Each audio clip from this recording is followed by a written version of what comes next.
फतेहपुर में मजार पर कल जमकर तोड़फोड़ और अब यह मसला आज उत्तर प्रदेश विधानसभा में भी उठा। समाजवादी पार्टी ने आरोप लगाया कि सरकार जानबूझकर ऐसे सद्भाव बिगाड़ने की कोशिश कर रही है। समाजवादी पार्टी के विधायकों ने सदन में जमकर हंगामा किया और वेल तक पहुंच गए। विपक्ष के नेता माता प्रसाद पांडे ने इस मामले को उठाते हुए सरकार से जवाब की मांग की है। यह उस वक्त की तस्वीर हम आपको दिखा रहे हैं जब वेल में पहुंचकर समाजवादी पार्टी के विधायकों ने जमकर हंगामा किया। अब यहां पर स्पीकर उनको वापस अपनी जगह पर जाने के लिए कहते रहे, लेकिन समाजवादी पार्टी के विधायक लगातार हंगामा करते रहे। माता प्रसाद पांडे इस मुद्दे पर, जो विपक्ष के नेता हैं, वो इस मुद्दे पर सरकार से जवाब मांग रहे हैं।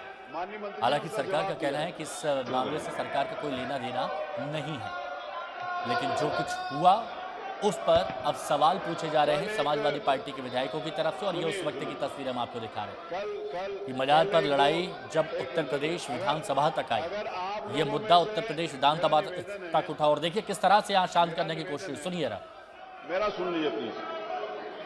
मैं सुबह से देख रहा हूं कि आप में से कुछ सदस्य हाउस चलाने में इंटरेस्टेड नहीं है। हर मामले के अंतर्गत कुछ न कुछ कर रहे हैं। मेरा मन और सरकार का मन यह है कि हाउस चले। अभी माननीय नेता प्रतिपक्ष ने किसी विषय को लेकर अपनी बात रखी, माननीय मंत्री जी ने उसका जवाब दिया।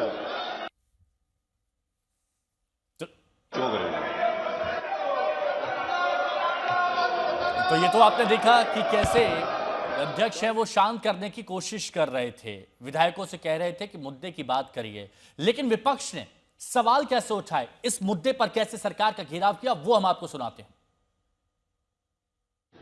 फतेहपुर में एक मकबरा था। उस मकबरे पर कब्जा करने के लिए 7 दिन पहले से ऐलान किया गया। माननीय नेता प्रतिपक्ष, आपको इस बात की छूट है, लेकिन पूरी बात पहले जानकारी देंगे तब वो लेके रखेंगे ना। आपको पहले जानकारी देते तो अरे मैं अभी जल्दी कहा है तो कहा वो जानकारी उनके पास होगी। सरकार को कल से बवाल चल रहा है।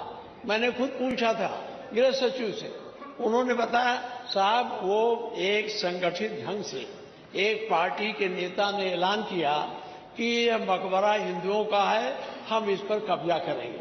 और भारी संख्या में लोगों को लेकर वहां आए। यह सही है कि पुलिस ने उसकी बैरिकेडिंग की, लेकिन बैरिकेडिंग के बाद जितनी पुलिस की आवश्यकता थी वहां रोकने के लिए वो नहीं था। ये लोग आए और हल्ला करते हुए पुलिस को धक्का मुक्की देके उसमें घुस गए और तोड़ फोड़ किया। इससे सांप्रदायिक सौहार्द बिगाड़ने की कोशिश भारतीय जनता पार्टी की सरकार कर रही है। ये नहीं चाहती है कि उत्तर प्रदेश में शांति व्यवस्था बनी रहे। अब देखिए, जब माता प्रसाद पांडे ये कह रहे हैं कि भारतीय जनता पार्टी की सरकार सद्भाव बिगाड़ने की कोशिश कर रही है, तो इस पर यूपी सरकार की तरफ से जो जवाब आया वो सुनिए। इसमें सरकार का और कोई सरकारी तंत्र का किसी प्रकार से इन्वॉल्वमेंट नहीं है। हम इस बात का पूरी तरीके से खंडन करते हैं। माननीय क्राइम नंबर 319 अरे बैठिए, थाना कोतवाली फतेहपुर 11/8/2021 को शाम को 6:21 पर इसमें रिपोर्ट लिखी गई। माननीय रिपोर्ट लिखी गई और ये 11 लोगों के नामजद रिपोर्ट है, और नहीं 10 लोगों के नामजद है और 11वां 150 लोग अज्ञात।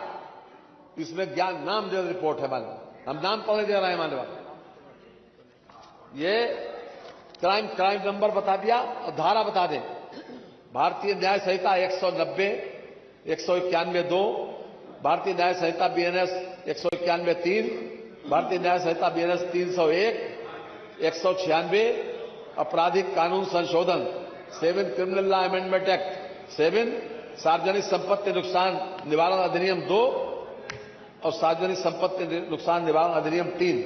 ये अपने आप में कल की जो घटना थी, बाकायदा इस पर रिपोर्ट पंजीकृत हुई और पूरी तरीके से कानून अपना काम करेगा। जो भी कानून को अपने हाथ में लेने की कोशिश करेगा, जो भी कानून को अपने हाथ में लेने की कोशिश करेगा,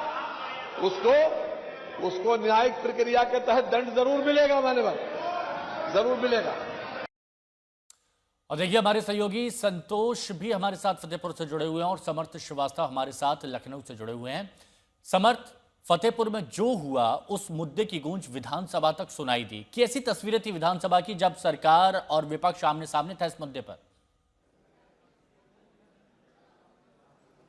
देखिए हिमांशु, जिस तरह की घटना फतेहपुर में हुई है उसका सियासी भूचाल और उत्तर प्रदेश की राजनीति में आना था ही, और आज का जो दिन था उसकी तैयारी विपक्ष ने कल ही कर ली थी कि हम फतेहपुर के इस मुद्दे को यहाँ उठाने वाले हैं। और जब सदन शुरू होती है उसके लगभग आधे घंटे बाद माता प्रसाद पांडे ये बात छेड़ते हैं और ये कहते हैं कि हमें दिलचस्पी इस बात में कि सरकार का फतेहपुर के मामले को लेकर आखिर जवाब क्या है, आखिर कैसे इस तरह की कानून व्यवस्था बिगड़ी, और जब पुलिस को मालूम था कि वहाँ पर इस तरह का कूच करने के उनके प्लान्स हैं हिंदू संगठन के, तो आखिर पहले क्यों नहीं रोका गया, इस तरह की तमाम चीज़ें उठाई। तो उसके जवाब में जो मंत्री हैं सुरेश खन्ना, उन्होंने कहा कि तुरंत एफआईआर लिखी गई है, नामजद किया गया है, लेकिन जो सपा के विधायक हैं उन्होंने नहीं सुनी और वो प्रदर्शन जो है वो बढ़ता गया। हालात ये हो गए कि जो वेल है वहाँ पर समाजवादी पार्टी के तमाम विधायक पहुँच गए और वहीं बैठकर धरना देने लगे। जरूर उस तरफ उस समय सतीश महाना ने कोशिश की कि सदन चल पाए और तमाम मंत्रियों के जो इस तरह से बयानात थे वो उस वक्त जो है लगातार होते रहे, लेकिन लगातार समाजवादी पार्टी का जब प्रदर्शन बढ़ता गया तो नौबत ये आई कि अभी लगभग 20 मिनट पहले सतीश महाना ने कहा कि भाई हम उसको स्थगित कर रहे हैं सदन को कल सुबह 11 बजे तक के लिए, और कल सुबह 11 बजे से 24 घंटा लगातार ये सदन चलने वाली है, जिसमें रात में भी मंत्री भाषण देंगे। लेकिन फतेहपुर को लेकर समाजवादी पार्टी उसके बाद भी लगातार सवाल कर रही है और ये कह रही है कि आखिर सरकार जवाब दे कि इतनी बड़ी चूक कैसे हुई, देखिए सवाल उठेंगे विपक्ष की तरफ से और जवाब सरकार को देने भी होंगे। शुक्रिया आपका हमारे साथ जुड़ने के लिए। वहीं फतेहपुर में उपद्रव हुआ, हंगामा हुआ तो सवाल भी खड़े होने ही थे।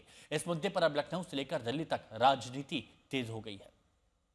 दर्शाता है कि किस तरह भारतीय जनता पार्टी किसी भी हद तक जा सकती है इस तरह के घटना कराने में, क्योंकि वह नहीं चाहती है कि जो हमारे असुविधाएं हैं, जो मूल देश आज जो दिक्कतों से गुजर रहा है, चाहे आज वो व्यापार के क्षेत्र में हो, चाहे हमारे किसान के, चाहे युवाओं के, चाहे नौकरी के, स्टूडेंट्स, चाहे टीचर्स, चाहे हमारी आंगनबाड़ी, लगातार सरकार हर मुकाम पे विफल दिखाई दे रही है। फतेहपुर की घटना को लेकर के जो भी हुआ है उसको लेकर के उसमें मुकदमा दर्ज हो गया है, उसकी जांच हो रही है, जो दोषी होंगे उनके खिलाफ कार्रवाई होगी। जो अराजकता समाजवादी पार्टी की सरकार में उत्तर प्रदेश में थी, जो अराजकता कांग्रेस की अगुवाई वाली सरकार में 2004 से 2014 तक देश में थी, वही वो चाहते हैं कि माननीय नरेंद्र मोदी जी के नेतृत्व की सरकार में, आदरणीय योगी जी के नेतृत्व की सरकार में हो, वो नहीं होगा।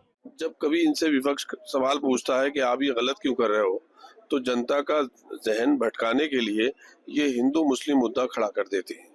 ये इनकी पुरानी नीति है। इसीलिए 10 साल में, 11 साल में मुल्क, चाहे उसकी खारजा पॉलिसी हो, विदेश नीति हो या अंदरून हालात हो, बहुत कमजोर हो गए हैं। इतने कमजोर हो गए हैं कि आसपास के वो लोग जो सांस नहीं ले सकते थे डर के मारे हमारी फौज के, वो भी बड़ी बड़ी बातें बोलने लगे हैं। ये आखिर क्या हो रहा है?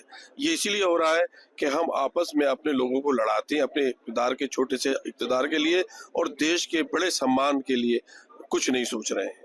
जिस एकता और अखंडता के लिए हमने शपथ ली है, उस शपथ को हम नहीं मान रहे। मुझे लगता है कि मंदिरों, मकबरों, मज़ारों और इस तरह के किचकिच चिकचिक से बाहर निकलना चाहिए, और कितने इस तरह की चीज़ें करते रहेंगे। जो श्रद्धा के केंद्र हैं उनका सम्मान तो होना ही चाहिए, लेकिन आप नए नए जो है वो विवाद खड़े करेंगे तो ये किसी के हित में नहीं है। और इसी बीच फतेहपुर मदरसा विवाद पर कांग्रेस सांसद इमरान मसूद विवादित बयान देते दिखे। इमरान मसूद ने कहा कि अगर हंगामा करने वाले मुसलमान होते तो उन्हें सीने पर गोली मार दी जाती। जिस तरह की नफरत फैलाई जा रही है, क्यों फैलाना चाह रहे हैं? अभी इसके उलट मुसलमान सामने होते आप सीधे सीने पर गोली मारते। आप कह रहे हैं कि हम समझा बुझा के शांत कर दिया, तो क्या तमाशा आप देश में बनाना चाहते हो? क्या एक लोगों को सिर्फ यह बताना चाहते हो कि तुम सिर्फ मरने के लिए हो इस देश के अंदर? आप समाज में क्या संदेश देना चाहते हो कि ना तुम्हारी मस्जिदें छोड़ेंगे, ना मकबरे छोड़ेंगे, ना कब्रिस्तान छोड़ेंगे? कहां लेके जाना चाहते हो इस नफरत को? भाई मैं तो हाथ जोड़ के विनती है कि देश मोहब्बत से चलेगा, नफरत से नहीं चलेगा। इस नफरत को निकाल दीजिए, कानून के हिसाब से काम कीजिए। जो कानून के अंदर है, कानून कहता है, कानून के तरीके से काम कीजिए। अखिलेश जी तमाम चीजें कह रहे हैं जिसमें कि अराजकता की बात वो कर रहे हैं। मैं उनको याद दिलाना चाहता हूं कि गुंडा राज उन्हीं के सत्र में था और उसका सफाया किया आदरणीय योगी जी ने। तो आज की तारीख में जो न्यायोचित कार्यक्रम होगा वो करेंगे। हम लोगों ने कभी भी ऐसी राजनीति नहीं की है जिसमें उकसाया जाए। हम लोग ने वह राजनीति की जिससे देश में, जिसमें सांस्कृतिक राष्ट्रवाद, सांस्कृतिक विरासत को आगे बढ़ाना भी एक बहुत आवश्यक चीज है, उस हिसाब से किया, न्यायोचित किया। और मेरे हिसाब से जो भी कार्रवाई इसमें की जाएगी सही होगी। इसमें अखिलेश जी के बयान का मैं निंदा करता हूं। मुस्लिम संविधान ने भी इसको स्वीकार किया है कि जो राम मंदिर का निर्माण हुआ उसमें कोई चीज थी जहां पर पहले कोई कब्र थी या उसके बाद हम लोग ने वो रामलला की स्थापना वहीं की और एक भव्य मंदिर बना, इसका सबने स्वीकार किया है। तो जहां जहां ऐसा प्रयोग होगा वहां पर हम लोग ASI के माध्यम से उसको दिखवाएंगे और उसको हम लोग आगे बढ़ाएंगे, इसमें कोई दिक्कत